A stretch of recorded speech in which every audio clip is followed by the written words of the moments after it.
Katarina Laboure lahir pada tanggal 2 Mei tahun 1806, di desa Valais-Mouche, Prancis. Ayahnya bernama Pierre Laboure, dan ibundanya, Madeleine Laboure. Ibunda Katarina meninggal ketika ia baru berusia 8 tahun.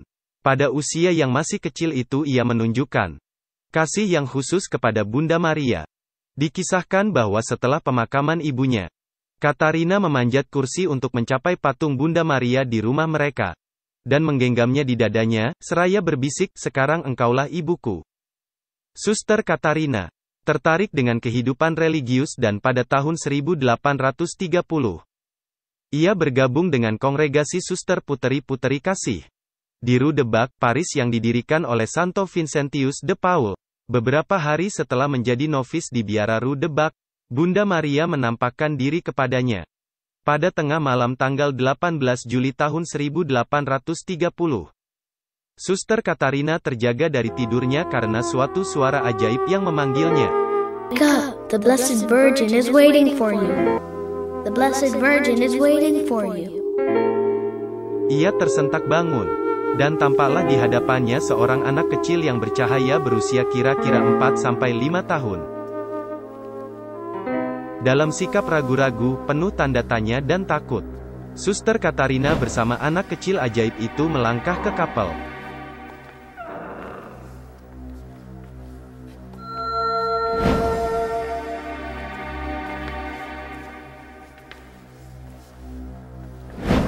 Suster Katarina heran, semua pintu kapel terbuka dengan sendirinya.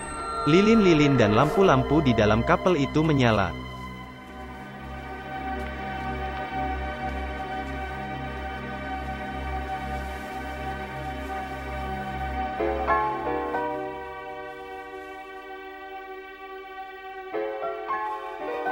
This is the Blessed Virgin.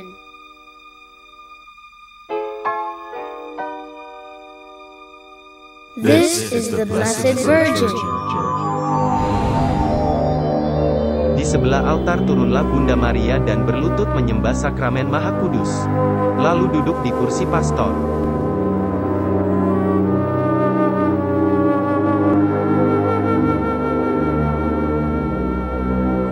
Suster Katarina segera mendekatinya, dan meletakkan tangannya di atas pangkuan Bunda Maria. My child, the good God wishes to charge you with a mission. You will have much to suffer, but you will rise above this suffering by reflecting that what you do is for the glory of God. You will know what the good God wants. You will be contradicted, but have no fear. You shall have grace. Have confidence. Do not be afraid. The times are evil. The whole world will plunge into every kind of misery. But come to the foot of the altar. There, graces will be shed upon all, great and small, who ask for them. I shall be with you. I always have my eye upon you. I will grant you great graces. The moment will come when the danger will be extreme. It will seem as if all is lost. At that time, I will be with you. Have confidence. You will recognize my coming and the protection of God. Have confidence. Confidence. Confidence. Pada tanggal 27 November tahun 1830, jam 5:30 malam. Sekali lagi Bunda Maria menampakkan diri kepada Suster Katarina sementara dia bermeditasi. Bunda Maria tampak sedang berdiri di atas bola bumi dengan ular terinjak di bawah kakinya. Tangan Bunda Maria berhiaskan cincin-cincin. Dan ia memegang sebuah bola dunia kecil berwarna emas dengan salib di atasnya. Sebuah cahaya terang memancar dari beberapa permata yang ada di jarinya. Seketika bola dunia emas yang kecil itu lenyap. Dan Bunda Maria membuka telapak tangannya ke arah luar. Sinar cahaya dari permata-permata itu menjulang keluar. Dan membentuk seperti bingkai yang lonjong yang mengelilingi Bunda. Dengan tulisan dari emas. Oh Maria yang dikandung tanpa noda dosa, doakanlah kami yang berlindung kepadamu.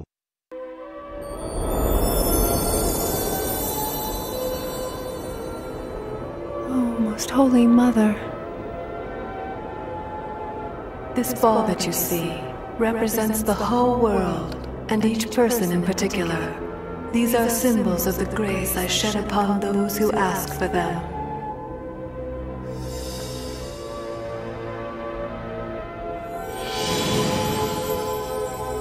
Have a medal struck after this model. All who wear it shall receive great graces. They should wear it around the neck. Graces abound for all who wear it with confidence. Confidence.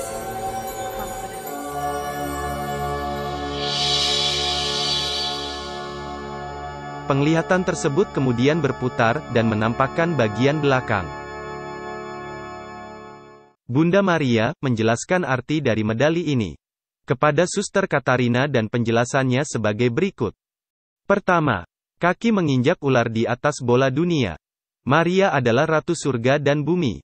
Ia menghancurkan iblis di bawah kakinya dan si jahat tidak berdaya di hadapan Sang Bunda. Kedua, sinar. Melalui perantaraannya, Maria membagikan rahmat Allah untuk orang-orang yang memohonnya. Permata-permata yang darinya tidak terpancar sinar adalah rahmat-rahmat yang disediakan tetapi yang lupa dimohonkan oleh jiwa-jiwa. Ketiga, doa. Oh Maria, yang dikandung tanpa noda dosa, doakanlah kami yang berlindung padamu. Menunjukkan kepada Maria yang dikandung tanpa noda, yang berarti bahwa ia bebas dari segala noda dan dosa asal. Keempat, 12 bintang. Di sisi belakang medali, 12 bintang melambangkan 12 rasul, yang juga melambangkan keseluruhan gereja, yang juga mengelilingi Maria. Kelima, huruf M dengan salib. Huruf M adalah inisial Maria. Dan salib adalah salib dari Yesus Kristus, yang melambangkan tanda penebusan kita. Balok horizontal melambangkan dunia. Peletakan balok di bawah salib tersebut melambangkan partisipasi Bunda Maria di dalam salib Kristus, dan penyertaannya di dalam dunia kita. Keenam, dua hati. Milik Yesus dan Maria melambangkan kekuatan kasih yang mencapai penyerahan total. Bunda Maria meminta Suster Katrina untuk membawa gambaran-gambaran ini kepada Pastor Aladel, bapa pengakuannya. Setelah diselidiki dengan saksama, pastor itu mohon kepada Uskup Agung di Paris untuk memberikan restu dan izin bagi pembuatan medali tersebut. Pada tahun 1830, Raja Charles ke-10 terpaksa turun tahta karena aksi protes massa yang sangat radikal. Keadaan di Prancis sangat sulit pada masa itu, terutama bagi orang miskin yang menganggur dan sering kali mengungsi dari banyak perang saat itu. Saat medali Bunda Maria pertama sedang diproduksi pada tahun 1832, Paris dilanda epidemi kolera mengerikan yang merenggut lebih dari 20.000 jiwa. Pada bulan Juni, Putri-putri kasih mulai mendistribusikan 2.000 medali pertama, terutama kepada para pasien terinfeksi yang memenuhi rumah sakit. Penyembuhan meningkat. Juga perlindungan istimewa terhadap penyakit dan penyembuhan bagi yang mengalami tekanan emosional. Pertobatan dan mukjizat-mukjizat yang terjadi melalui medali Bunda Maria tak terhitung banyaknya. Devosi kepada medali Bunda Maria menyebar dengan cepat sehingga nama resmi yang diberikan kepada medali tersebut, medali dari yang dikandung tanpa noda dosa, segera dilupakan orang. Mereka lebih suka menyebutnya Miraculous Medal. Medali ajaib, atau di Indonesia disebut medali wasiat. Kata wasiat tidak menunjuk kepada hasil yang diperoleh umat oleh karena memakai medali itu, melainkan menunjuk pada asal dan cara bagaimana medali itu terjadi.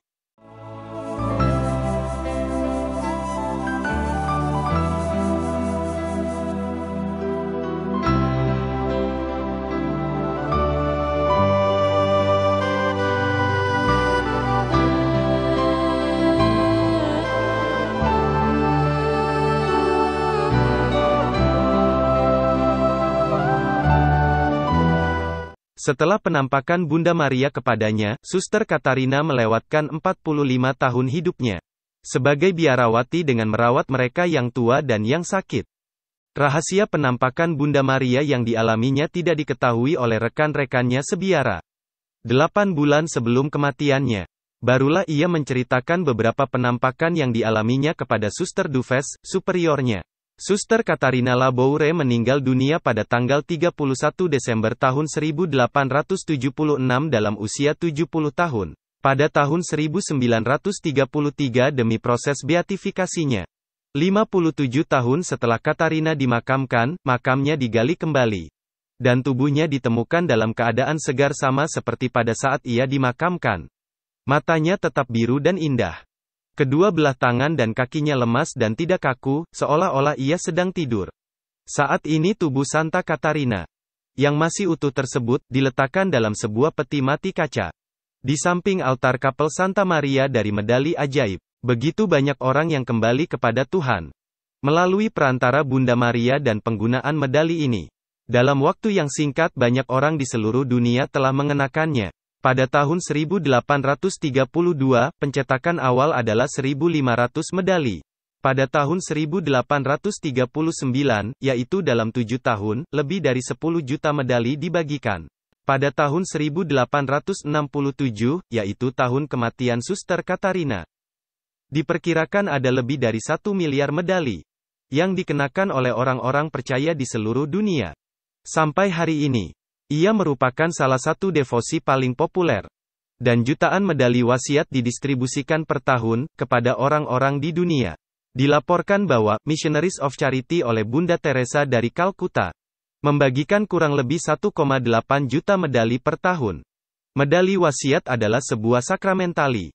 Katekismus Gereja Katolik mengajarkan bahwa sakramentali adalah sebuah tanda suci yang memiliki sebuah kemiripan kepada sakramen. Yang berarti mempunyai efek spiritual yang signifikan. Dan diperoleh melalui doa-doa di dalam gereja.